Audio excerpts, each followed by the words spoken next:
Pihak Ponpes mengaku melakukan penghancuran HP karena merupakan aturan dari pondok pesantren.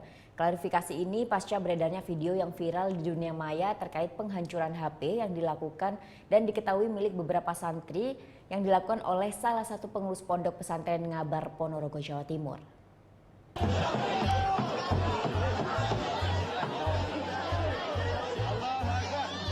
Pasca beredarnya video viral penghancuran alat komunikasi milik santri yang dilakukan salah satu pengurus pondok pesantren Ponpes Wali Songo Ngabar Ponorogo menggunakan palu beberapa hari lalu, pihak pondok pesantren langsung memberikan klarifikasi. Ponpes Wali Songo Ngabar menjelaskan bahwa alat komunikasi yang dipecahkan tersebut merupakan barang sitaan yang dilarang untuk santri. Karena sebelum masuk ke pondok pesantren, salah satu aturan yang diterapkan seluruh wali santri maupun santri harus taat aturan yang diberikan Ponpes. Salah satunya dilarang membawa alat komunikasi termasuk handphone.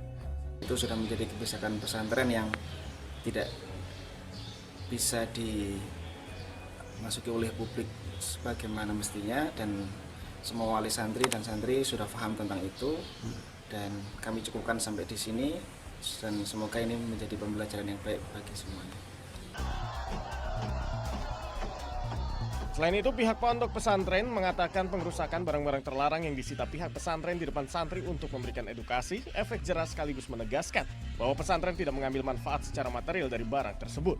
Sementara para wali santri juga tidak keberatan dengan upaya penegakan disiplin yang diterapkan di pesantren.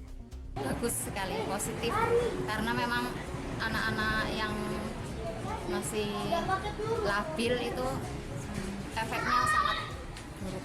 Jadi mendukung ya Bu ya? Mendukung.